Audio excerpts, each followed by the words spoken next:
The night is still as a weary figure notes that all the work is finally done. There are hardly any patients left, and all that remains is to go home and get some proper rest. Suddenly, at 4 a.m., Shana finds herself being carried, confined within a sack. A wave of panic washes over her as she realizes she is being kidnapped right now. A hand quickly pulls the drawstring of the sack tighter, muffling Shana's scream. Shana struggles, but the sack is secured. As she is carried over the shoulder of Kai, a man with dark hair and pointy ears, she manages to catch a glimpse of him, wondering who he is. Shana is terrified, demanding to know who kidnapped her and what they want, offering money in exchange for her freedom. A voice then calmly instructs her, "You can open your eyes now, miss." Shana slowly opens her eyes and is shocked to see a man with distinctive wolf-like ears. She realizes a beastman. The man Kai then drops to his knees before Shana, bowing his head to the ground in a desperate plea. Shana is stunned as Kai tearfully begs her, "I'm begging you, a man." Kai speaks to a young girl, Shana, admitting he is shamelessly kidnapping someone so young. He explains that she is the only one who can save them. Shana looks at him, pleading for more information, and stating she cannot help if he only makes demands. Kai urgently cries out to save their children, explaining that they are all going to die. Shana looks surprised and asks if the epidemic has spread to the children. She then demands to know where the children are. Kai and Shana walk together, with Shana covering her mouth as she reacts to the distinct smell of mold. Kai and Shana arrive in a dimly lit, stone structure. Kai states, "We're here." Shana's eyes widen as she surveys their surroundings, her gaze falling upon a group of beastmen children huddled together. They appear injured and unwell. One child lies on the ground, seemingly unconscious. Shana observes their condition, noting to herself that the infection is already significantly advanced and more serious than she thought. Kai turns to her, explaining that he heard she can heal beastmen, and offers to repay his debt with his life if she saves the children. Shana quickly dismisses his offer, declaring, "I don't need anything like that." She then kneels on the ground, placing her hand down. A bright, glowing green magical symbol expands from beneath her palm, indicating she is beginning to use her healing abilities. Blue magical energy sparks and gathers in the room. A group of cat-eared people huddle together around a resting individual. Shana sits on the ground, creating a glowing magical circle around the group. Kai, standing nearby, addresses his companions, assuring them that Shana is different from other humans who have shunned them, and that she is there to heal them. He encourages them to trust her and remain calm. The cat-eared people, including a concerned Kai, look at Shana with anxious anticipation. Shana takes a deep breath, declares, "All right, I'll begin," and unleashes a surge of radiant blue light as her healing magic takes full effect. Blue light fills the underground space, shimmering around several animal-eared children who bear visible wounds. A young boy, with cat ears, feels the light cleans his face as his injuries disappear. Other children, including one with dog ears and another resting on Aaron's lap, also receive healing energy. Shana stands, observing the environment, stating that her power has purified the air down here as well. A man with cat ears, Kai, is deeply moved and thanks Shana with tears in his eyes. He then urges Shana to take the healed children and escape. Shana, however, looks at him seriously, asserting that while she will move the children, she will not flee. She explains that running would lead to the very children she just saved being caught and killed. Shana thinks to herself that her parents wouldn't go that far. Suddenly, a man finds a rope around his neck, his eyes wide in surprise. Shana reacts with a shocked expression, her hand reaching out. She cries out, "Dad," to Aaron, who stands beside her with a stern look. Her attention then turns to Alara, her mother, who is being held back by a guard. Kyle calls out, "Alara, are you okay?" And Shana exclaims, "Mom." A foot pins Kai to the ground, and he grimaces in pain. Kai is then seen kneeling, bound, with two guards threatening him with swords. Aaron and Alara watch from close by. Suddenly, Alara shouts, "No, stop!" Her face is filled with distress as she extends a hand. Aaron turns to Alara, inquiring if she is hurt anywhere. Alara quickly responds that she is fine and that Kai did not harm her, pleading with them not to kill him. Aaron looks surprised, questioning what. Alara explains that Kai stated he had no choice, believing it was the only way to save the children.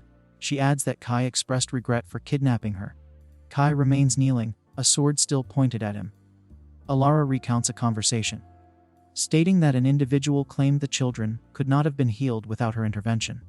A hand reaches out towards a group of children with animal ears. Alara, looking surprised and emotional, then declares her desire to forgive him. She lets out a sigh, appearing conflicted. Shana, standing before Alara, tells her that if that is what Alara wants, they will stop here. Alara looks up at Shana, questioning if she truly means it.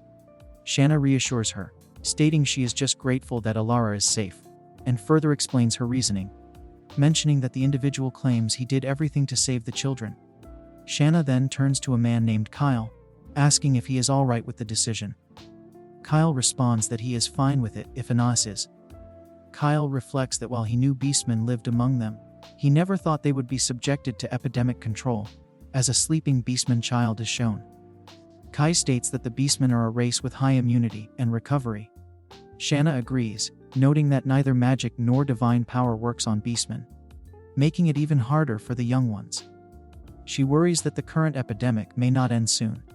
Shana's thoughts turn to the other beastmen, wondering if they must endure agony if they fall ill, finding the prospect too tragic. She is seen wringing out a cloth, preparing a compress. Shana remembers a similar past event where she was helpless. Back then, she could only watch as her little sister, Mina, burned up with fever. The past must not repeat itself. If there is something that can be done in this life, then it must be done. Shana raises her hand with newfound determination. Anais looks at her and asks, Shana. Shana declares, there's something I want to do. Anais asks, what is it? Shana smiles brightly and proclaims that they do not have to give her any birthday presents for the rest of her life. Kyle and Anais both look on bewildered. Shana then reveals her big request. So please build me a hospital. The protagonist reflects that the world rarely goes as she desires. In her past life, she lost her parents early, raised a sick sister, and ultimately died from overwork. This time, she was reborn as the only daughter of a duke, even gifted with healing powers that activate with a single touch. She hoped for a smooth, easy life, but finds herself surrounded by an overly doting family. Her father, Aaron, and her mother, Alara, embrace her lovingly, calling her Shana and our daughter. There is also Mina, a beastman girl who depends on her and exclaims, Lady Shana, and finally, a confident crown prince Kai, who boldly claims Shana as his.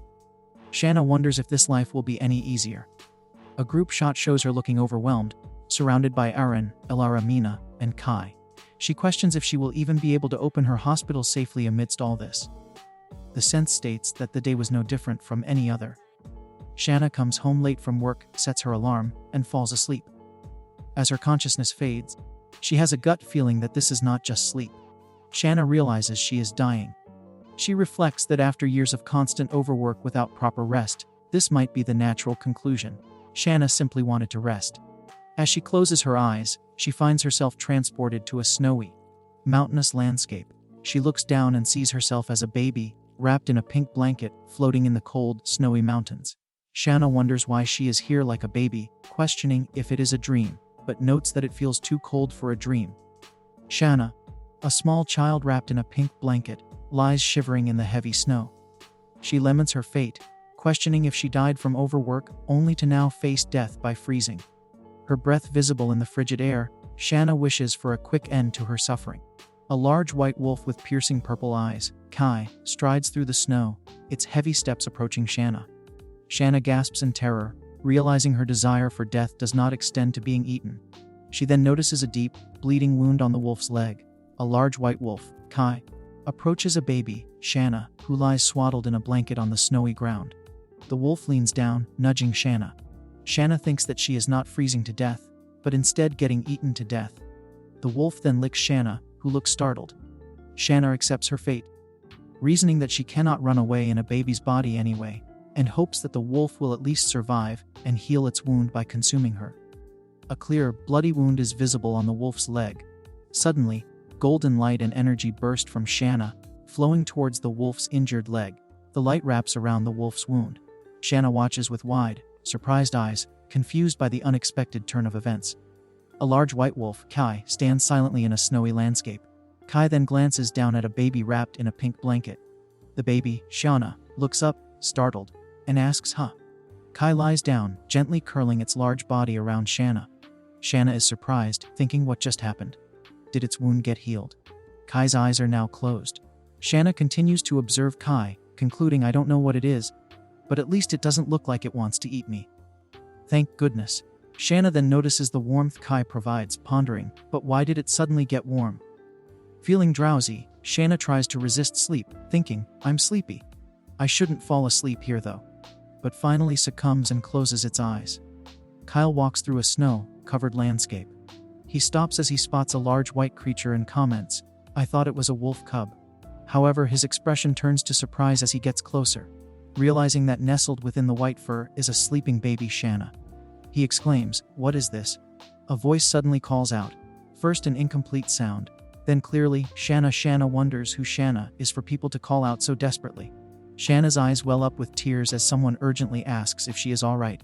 Confused, Shana realizes they were calling her. Kyle holds the baby safely, and Alara is filled with relief, profusely thanking God. Aaron expresses his gladness that the baby is safe. He blames himself for what happened, believing Shana almost died because he fell asleep. Alara questions how it could be his fault, reminding him that he couldn't have known the nanny would kidnap the child. Alara weeps, distressed as she recounts how Shana was abandoned in a hunting ground, fearing what might have happened if His Highness the Prince hadn't found her. Aaron gently embraces Alara, reassuring her that Shana is now safe and everything is fine. Held in Alara's arms, the baby, Shana, wonders if these are her parents. She realizes she was kidnapped and brought here by His Highness the Prince, finding the situation incredibly embarrassing. Alara tenderly asks Shana if she is hungry, assuming she has gone hours without eating, and offers her mama or yummy. Shana, with an adult mind trapped in a baby's body, reacts with internal horror, loudly protesting that she is not hungry and refusing such a childish act, finding the situation impossible. The small baby, Shana, looks out, thinking here we go. A sudden internal shock overwhelms her. She finds herself in a grand nursery, complete with an ornate crib and luxurious furniture. Lying in the crib, Shana appears bewildered, arms outstretched, and questions internally, what on earth did I just do? After some time, she relaxes, feeling content. Her thoughts clear as she muses, still, now that I'm full and warm, my head's working again. She then realizes, for now, it looks like I died and was reborn as a baby called Shana. Otherwise, there's no way to explain I am in this body. Shana, now a baby, gazes up at an ornate ceiling, pondering her reincarnation and her unknown location. She lets out a whimpering sound, realizing it came from herself. Shana then cries out loudly, wah, wah, and struggles, noting that her legs are too short to kick the blanket away. Suddenly, the room's door slowly opens. Shana looks towards the entrance as a blonde-haired man, Kyle, dressed in a formal suit, steps into the room. She wonders who this person is as he walks further in. Kyle leans over the crib, observing Shana, who is awake and wearing a bib. Kyle remarks, not even sleeping, What a naughty baby. He then smiles mischievously. Kyle rearranges the blankets on Shana, noting that Shana kicked them off. Shana lets out a cry. Kyle asks Shana if it has complaints, reminding Shana that he kindly came to visit himself. Kyle explains that he did not tell anyone Shana was with a wolf, as it would have caused chaos. Shana thinks, recognizing Kyle as the crown prince who brought it there. Kyle then questions, but isn't it strange? He recalls following a trail of a wounded wolf's blood in the snowy landscape, but found Shana completely fine without a scratch. How even high-ranking priests struggle with healing magic, yet Kyle was the only one present. They directly ask if he was the one who performed the healing. Kyle smiles confidently. Kyle questions if the small, purple-haired entity was the one who healed it. He smiles faintly, then expresses confusion, asking why healing is the first topic brought up upon its appearance. He wonders what healing means before resigning himself to Shana's imminent crying. Shana then lets out a soft, distressed sound. Kyle leans over Shana in its crib and tells it not to pretend to cry. He directly asks Shana if it understands every word he is saying. Shana responds with a small sound. Kyle concludes that Shana understands him perfectly and decides to let the matter go for now, reminding himself that Shana is something he picked up. Raven glares intensely, questioning if even after saving a life, he is to be called something or a thing. Raven firmly declares, I'm a person. His expression softens as he looks away, stating that he intended to raise them himself, but since their parents have shown up, it cannot be helped. He finds comfort in the fact that they are at least safe. A thought then appears, wondering if Raven was not planning on bringing them back. Raven turns his head slightly, a gentle smile forming on his lips. He then announces, oh, and my name's Raven. Remember it. The scene opens with an expansive view of a magnificent duchy, featuring a grand palace and lush gardens under a bright sky. The narrator reveals that days have passed since they arrived in this new world, having been reincarnated as the only precious daughter of a duke's household. The narrator introduces herself, stating her name, Reborn in the Wentworth Duchy, is Shana Perry Wentworth. Shana is a baby with blonde hair and striking green, yellow eyes. She laments the boring routine of a newborn, which consists primarily of eating, sleeping, and pooping, finding the latter humiliating. The only thing keeping her sane is a glowing cluster of light. When Shana flails her arms and presses against it, the light feels like molding clay in her hands. Playing with this mysterious light becomes the highlight of her day. Shana stirs in her crib as if sensing something. The door to her room opens, and Anais enters, overjoyed and thinking of Shana as her sweet little girl. Kyle smiles behind Anais, playfully asking her to include him and calling Shana their daughter. Anais approaches the crib and tenderly asks Shana if she slept well. Shana coos in response, and Anais asks if she wants to be held. Anais gently picks up Shana, embracing her with a loving smile.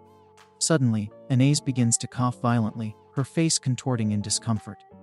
Kyle quickly steps forward, supporting Anais and telling her not to push herself. Anais reflects on a past tragedy, remembering how her mother's health declined after her own kidnapping. She recalls holding her sick mother's hand, vowing not to lose her again, unlike in her past life. In the present, Anais holds baby Shana, who reaches out and touches Anais's cheek. Anais feels a strange sensation, and Shana, too, seems to experience something profound, as if a deep power is being pulled from within her. Golden light emanates from Shana, and Anais gasps as pain washes over her. Suddenly, Kyle appears, calling out Anais's name. Anais realizes the pain is easing and wonders if Shana just used healing magic. Shana looks down at the baby she holds, a hint of concern on her face. Raven, standing nearby, is urgently told to contact the temple immediately and summon healers, mages, and anyone relevant. Raven quickly responds that he will do so right away. He then asks Shana if she is all right. Shana gently cradles Shana, thinking how tiny the baby is, yet it did something for her. Shana sleeps peacefully, drooling slightly, and internally wonders what exactly just happened, feeling very sleepy, while also noting that Anais's pain is easing. A voice questions whether Shana truly used healing magic. Shana's eye opens slightly, showing an angry glint as the baby internally wonders if the voice is suggesting Shana lied. Two men are then shown. Elora quickly denies such an accusation. Kai explains that healing magic is a divine blessing granted only to high priests. Shana, a baby, silently wonders who the man standing next to her father, Kyle, is. Mina, a blonde woman, suggests to Kai that Shana might have unconsciously cast healing magic due to strong talent. Kai replies that healing spells are among the highest forms of magic, making it seem impossible. Mina explains that since Shana is Duchess Wentworth's daughter, and her mother is one of the greatest mages on the continent, Shana's talent must be extraordinary. However, Kai reminds Mina that healing is not solely about raw mana. Mina further explains that healing magic only works on external wounds and cannot cure illness or fatigue. Thus it does not match what Shana experienced. Kyle then asks Kai to confirm there is nothing wrong with his wife's body. Kai reassures Kyle that his wife is in perfect health. Meanwhile, Anais recalls feeling something being drawn out from inside her earlier. Shana awakens, experiencing a sensation she never felt in her previous life, almost as if she has just cast magic. She exclaims, realizing she truly healed the wolf. Shana then reflects that she initially dismissed Raven's talk of healing as dramatic, but now understands it was real. Kyle looks down at Shana in her crib, pondering why he cannot feel that sensation within his own body, concluding that healthy people do not require healing. Anais, looking on, notes with relief that her own complexion appears better. The grand palace stands under the night sky. Later, a hand gently touches the sleeping Shana's head, confirming her mana is stable and her breathing is even, signifying she is truly asleep. Anais then reflects on Kyle, whose illness could not be cured by magic or healing arts. Kyle reflects on Shana's instantaneous healing, believing she must have paid some kind of price for it. He states that for now, since Shana seems fine, they can only wait. Kyle then declares with a stern expression that if anything ever happens to Shana, he will tear the entire continent apart to fix it. Shana looks on with a worried expression as Kyle insists they must never let her use that power again. fearing the temple will never leave her alone if they discover its existence. He then states that the one who examined Shana today needs to be silenced, ensuring he can never open his mouth about it. Renat notices Kai's leg is no longer injured and asks her about it. Kai reveals that a human baby healed her. Renat expresses surprise, noting that healing magic doesn't even work on them, and questions her use of the word baby. Kai explains that she found the baby lying in the snow, and a human kid, Raven, picked her up. Kai reflects, thinking the baby will be better off with Raven since she couldn't raise a child anyway. She then wonders if the baby will show them kindness once she grows up. Renat responds skeptically, questioning what kindness they could expect from a human. Renat offers a slight smile, conceding, "Fair point." Kai, holding a mug, shifts his thoughts to a past memory. He reflects that the child, Shana, was different, looking straight at him without an ounce of fear. Kai regrets his past inaction, thinking he should have taken her himself. He then smiles, remembering her scent, and muses that perhaps once she grows a bit more, he will come for her. The elegant mansion stands amidst beautifully manicured gardens. A small child, Shana, walks gracefully through the grounds with an adult. The baby's time quickly passes, and after curing her mother's illness, Shana is kept inside the mansion for her own safety. During this time, she spends her days playing with healing clay, and her skill with the clay improves day by day. Shana reflects that using the clay seems to drain her stamina, but healing someone with just a little bit of her energy is a pretty sweet deal. Now 5 years old, Shana has spent 4 years undergoing lonely training under her overprotective parents. As she stands in the mansion, Maria approaches, addressing her as young Miss Shana before her. Shana feels antsy, wanting to go outside and test her new power. Voices call out, asking where young Miss Shana is, and if she is inside. Shana thinks she cannot let them find her, not after coming this far. She reflects that her 3 sitters, Bailey, Ella, and Maria, are all up-ranked mercenaries. Bailey is seen outside, searching and wielding a large axe. Ella is also shown with a bow, and Maria with a spear and armor. Shana acknowledges their strength, but remains determined to get away from them if she wants to be free. Suddenly, Maria spots Shana outdoors, announcing her discovery. Shana is surprised, looking up and questioning what is happening. Looks up and points excitedly as something falls from the sky. Suddenly, a maid grabs her, pulling her close. The maid, Bailey, tells the girl that their game of hide and seek is over and asks her to be a good girl. The young girl, Shana, cries out in protest. Bailey continues to hold Shana, who complains that she is bored because Bailey will just read another childish fairy tale. Shana demands to be put down. Another maid, Ella, suggests playing with blocks, but Shana refuses, stating she is sick of them. A third maid, Maria, proposes an adventure story, but Shana quickly says she has already memorized it and can even recite it herself. The maids are impressed, with one remarking that young Miss Shana is so smart. Shana, however, rejects their praise, reiterating her strong desire to learn magic and expressing her intense curiosity. The story introduces Shana's family, revealing her mother as a 7th-class mage and her father as a swordmaster. Shana, a young child, expresses her wonder at living in a world of magic yet never having seen it herself. A maid, Maria, suggests that if Shana is curious, she should ask the Duke, explaining that he would never refuse her request. Another maid, Ella, agrees, adding that Duchess Wentworth would also be unable to deny Shana's wishes. Maria, with a smile, tells Shana that she simply needs to say, "Shana wanna see magic," and her request would be granted. Shana feels a momentary reluctance due to her pride, but concludes that it is her only option. She asks Ella about her dad's whereabouts, and Ella informs her that he is in his study. Shana declares she will go, prompting Ella to offer to accompany her. However, Shana firmly states her intention to go alone, and instructs them not to follow. Another maid, Bailey, sighs in understanding. Shana then reacts with surprise, first saying but and then huh. Loud squeaks echo through a grand hall, emanating from a small blonde girl in a light blue dress. This is Shana, clearly embarrassed by her shoes, which loudly announce her presence with every step. She reflects that she has no choice but to wear them as they are the only way she is left alone. As she pushes open a large door, a man in a dark suit looks up in surprise. Shana peeks around the door, calling out for her daddy. The man, Kyle, smiles warmly and asks Shana if she is there to see him. Shana eagerly confirms she missed him and rushes into his arms for a hug. As Kyle holds Shana, he astutely observes that his little girl must want something. Shana is surprised, wondering how he knew. Kyle smiles at Shana, remarking that she doesn't usually come looking for him and wonders what she wants.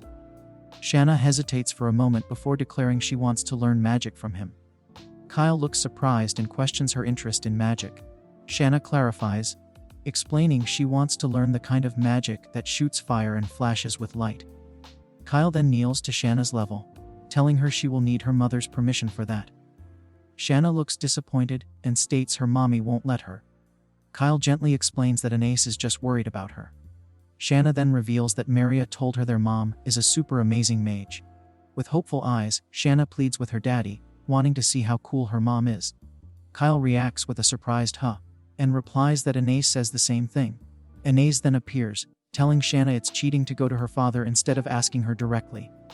Shana, standing next to Kyle, retorts that her dad is easier than Anais. She adds that Anais always just says no. Anais asks Shana about her curiosity regarding magic. Shana eagerly asks Anais to demonstrate some magic. Anais smiles, agreeing to show her.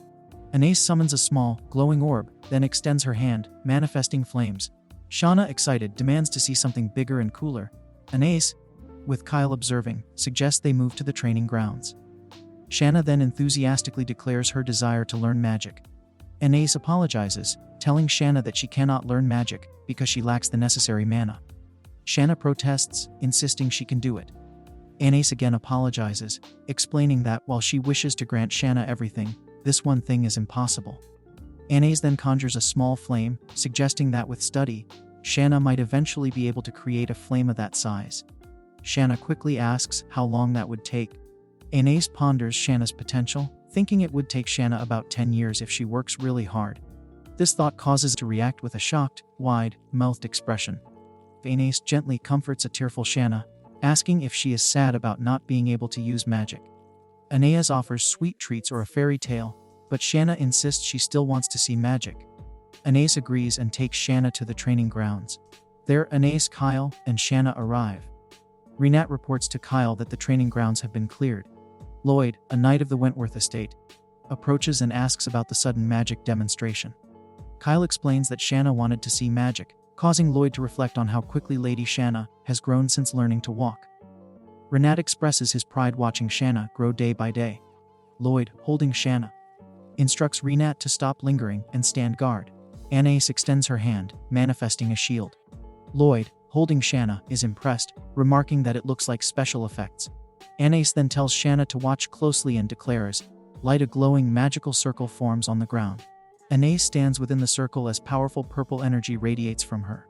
Shana, wide-eyed in Lloyd's arms, excitedly exclaims woo, woo, woo, woo. Anais then points, announcing then next, something different. She conjures a swirling vortex of white energy which envelops her. Shana cheers, mommy's the best, so cool. Kyle. Anais looks surprised and questions what she sees. She spots a person near the training grounds, noting that entry there is restricted. Suddenly, Anais, with a triumphant expression, declares she will demonstrate a spell used in real combat for the finale. She then casts a large fire wall. Shana begins to cheer, but her excitement turns to a gasp as the fire erupts. Kyle swiftly appears, holding a crying Shana, who calls out, "Mommy." "Ooh, wait." Kyle looks at the scene and questions Shana. Shana continues to cry loudly. Meanwhile, near the advancing flames, Ian urges Leon to get out. Quick, Leon cries out as the fire reaches them. Both boys fall to the ground, with Leon groaning "Oh," while Ian appears shocked. A grand mansion stands under a clear sky. Sir Lloyd stands with his two young sons, who have red hair. Kyle holds Lady Shana Wentworth, who asks her father about the boys. Kyle identifies them as Sir Lloyd's sons. The boys appear slightly disheveled. Anais asks Sir Lloyd if the children are badly hurt, and Sir Lloyd worries about their condition, asking if they are all right. The boys quickly exclaim that they are fine. Sir Lloyd explains that their injuries are minor, just a bit sing, and adds that they have no excuse since they snuck in. Kyle remarks to Sir Lloyd that his manner of speaking will prevent the boys from admitting if they are hurt. The boys again insist that they are really fine and feel no pain. Sir Lloyd sighs, expressing that he never imagined having to introduce his sons to Lady Shana like this. Kyle then instructs the boys to greet Lady Shana Wentworth, clarifying that she is the young lady they will one day serve. Shana looks up in surprise and questions serve. Their father, a duke, replies that he intends to raise his twin sons, Ian and Leon, to become knights for Lady Shana. He guarantees that despite their young age, they will grow into fine men. Ian glares at Shana and makes a scoffing sound. Shana wonders if the boy just scoffed at her. Duchess Wentworth approaches the Duke and points out that while the children often visit the training grounds, entering a restricted area is unacceptable. She mentions that the twins usually obey orders and promises to give them a stern warning. Kyle, holding Shana, suggests they hear the twins' reason, believing there must be an exception if they entered a restricted area. The Duke instructs Ian and Leon to answer His Grace's question. One of the twins hesitates, looking at his brother. Ian then explains they were just curious. Kyle asks what specifically they were curious about, wondering if it was magic. Ian clarifies they were curious about Lady Shana, stating that their father told them they must become knights to serve her one day. A vision shows the twins, now grown knights, kneeling before Lady Shana. Ian reflects that they never see her even when they visit the estate, which is why they wanted to meet her this time. He finds it difficult to pledge loyalty to someone they've never seen.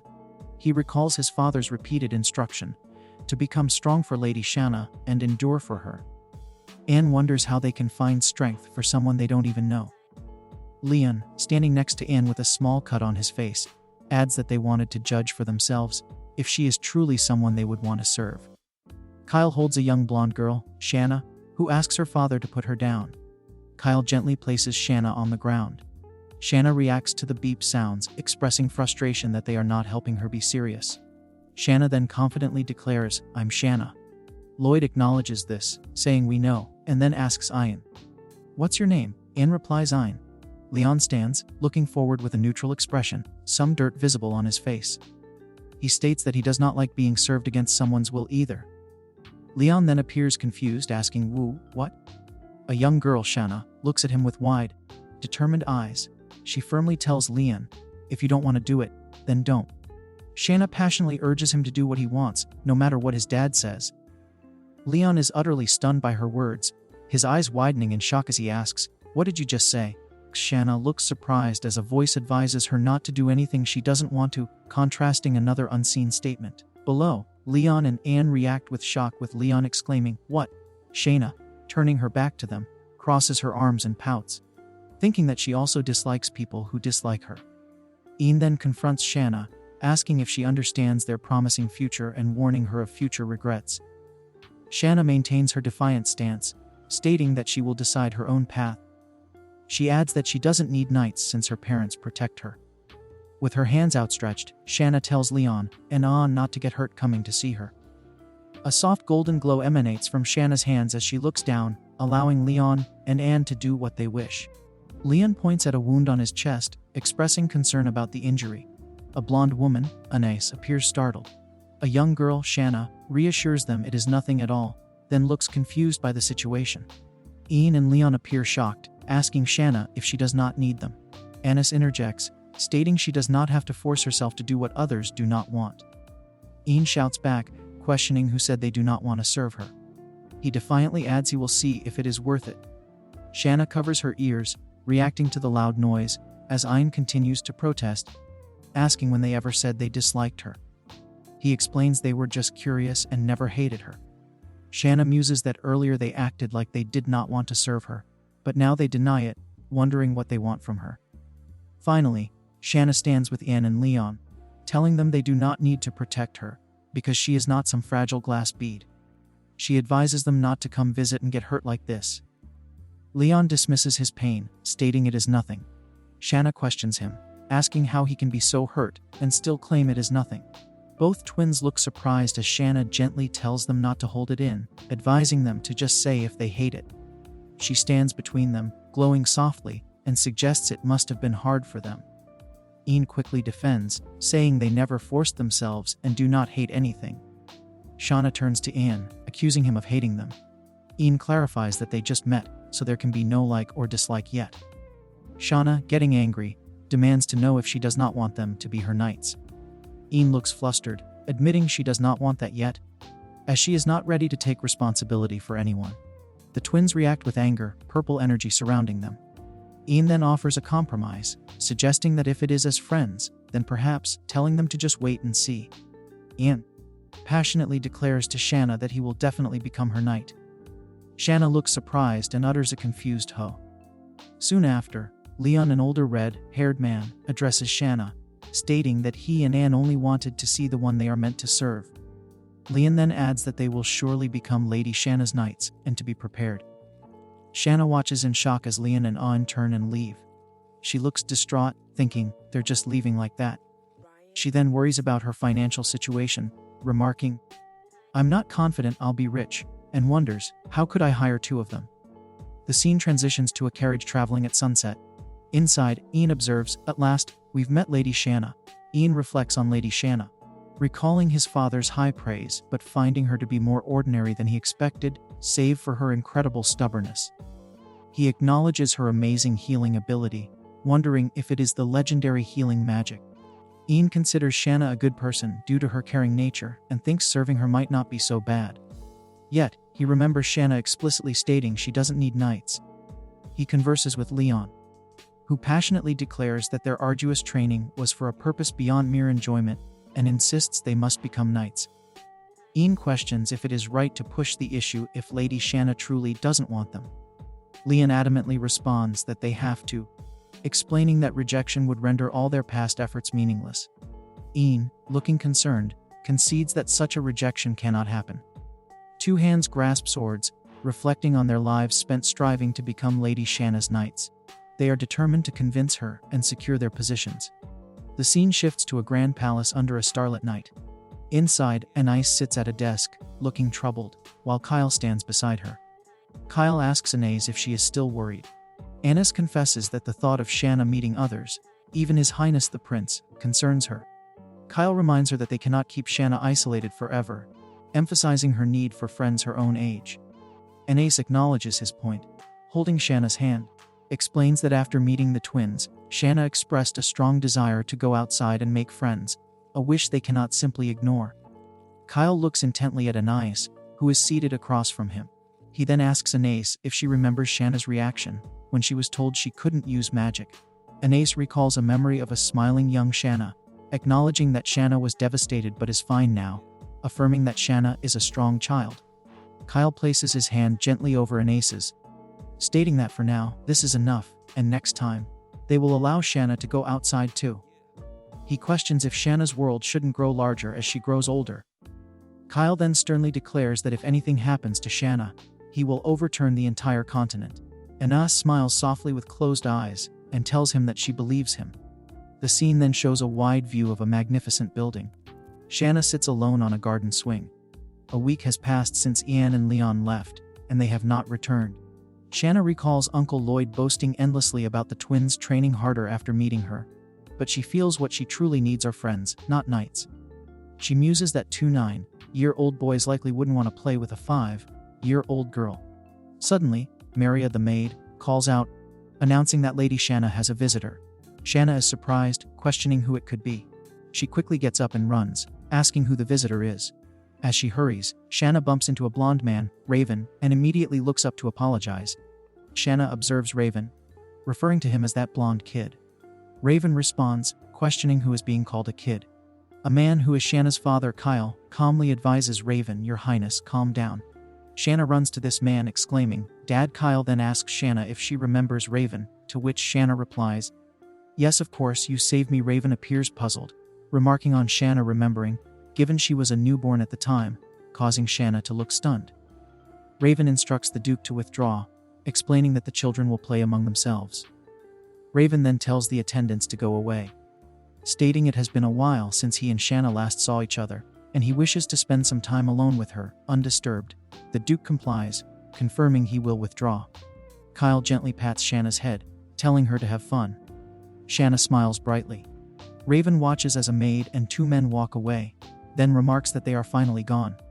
Raven glances at Shana, thinking to himself, wondering whose son she is and observing that she has lived well. Shana asks Raven what they should play. Raven smiles and asks if she means playing with him. Surprised, Shana asks if he didn't come to play with her, to which he replies no. Shana then asks why he came. Raven explains he came to check if what he gave her is growing well, noting that it fortunately seems to be thriving. He then muses internally, wondering if the healing ability was discovered, concluding it must have been due to the Duke's overprotection. Annoyed, Shana tells him to never mind, stating she is not playing with him. Raven smiles, reminding Shana that he taught her his name and not to call him you. Shana admits she doesn't know his name. Raven then teases her, saying she was caught remembering and points out she called him a blonde kid. Shana retorts that he is a blonde kid himself. Raven cheerfully tells Shana let's go and runs ahead. Shana, looking distressed, tells him not to follow her, stating she doesn't want to play with him. Suddenly, Shana gasps in surprise as she looks down. Her expression softens as she wonders if it's a puppy. Raven rushes over, urgently telling her not to go near it. He grabs Shana's hand, and she asks him, why? Raven looks at her intently, explaining that it looks suspicious. Raven looks at Shana and tells her she doesn't know the extent of her protection. Shana internally considers her overprotection, thinking it's more than just that. She recalls a past event, where a voice states it took 4 years to see her again after saving her, and warns her not to go near anything suspicious until someone confirms it. Raven explains that Duchess Wentworth cast protective magic on the garden, meaning most things cannot even enter. Shana realizes something must have intentionally placed the object there. She then expresses concern for the puppy, noting that the puppy is hurt. Raven shouts Shana's name as she approaches a black dog, which lies distressed on the grass. Shana asks if the puppy is okay. Raven urgently warns Shana not to touch the puppy, as a voice notes that something is seeping into the dog. Shana gently reaches out and touches a small black puppy, which glows faintly. Raven angrily scolds Shana, pulling her hair and yelling at her for not listening. Shana cries out in pain but expresses concern, thinking the puppy looks hurt. Raven stands with his arms crossed, looking irritated, while Shana sits on the grass, distressed. The puppy appears calm, and Shana smiles, realizing it has woken up. She assures the puppy it's okay and reaches her hand out again. Suddenly, the puppy bares its teeth and bites Shana's finger, drawing blood. Raven shouts her name in alarm, grabbing her shoulder with a shocked and furious expression. An unseen voice warns, "No. Raven, don't touch the puppy." Raven then sternly tells Shana to take her finger out of the puppy's mouth. Shana, despite the blood, tries to justify the puppy's actions, claiming it bit her because it was surprised and that it doesn't hurt much. Raven warns Shana not to be stubborn, telling her to move because the dog is biting her. Shana insists it does not hurt, claiming the dog only bit her because it was surprised. She tries to coax the small black dog to open its mouth. A frustrated Raven tells her to get away from the animal. He warns her that if the Duke sees her like this, the dog will not survive.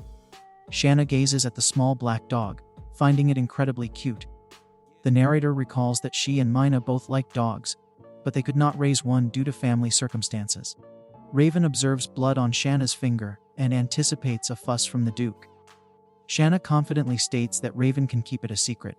Raven explains that while her maids might pretend not to know, her parents, who hired a rank mercenary as a maid, will not let the situation slide. He urgently tells her to get away from the dog, then grabs Shana's arm and pulls her away from the animal. A small black puppy snarls on the grass, looking agitated. Shana looks on, concerned, wondering if the wary puppy has been hurt by a person. Raven tells Shana the puppy is fine, and she needs to heal her hand. Shana reacts with surprise, questioning if she can't. Raven confronts her, stating she healed the dog and shouldn't pretend otherwise. Shana denies it, explaining it doesn't work on her. Raven's expression darkens with frustration, asking why she let the dog bite her if she can't heal herself. He continues, baffled why she would approach something dangerous first without being able to heal herself, and demands she get rid of it immediately. Shana defends the puppy, telling Raven he has no heart to treat a small puppy like that. Raven's demeanor softens as he gently tells Shana she is hurt, then adds possessively, "You're mine." Shana hesitates before disagreeing, "No, I'm mine." Raven counters that he picked her up, so she is practically his. Shana then muses to herself that Raven is her savior. Raven recalls the first person he saw in this world. He stands contemplating, thinking that even if something appears innocent like a puppy, its true nature might be something else entirely. Shana looks at him, asking, "Huh?" Raven continues his internal monologue, believing it could be the offspring of a ferocious monster. He looks into the distance, pondering if it could even be a beast person. Shana's eyes widen in fear. Meanwhile, with animal-like ears, grimaces in distress. She kneels on the grass. Looking upset, thoughts conclude, "Now you know, Shana, that you shouldn't judge rashly by appearance alone.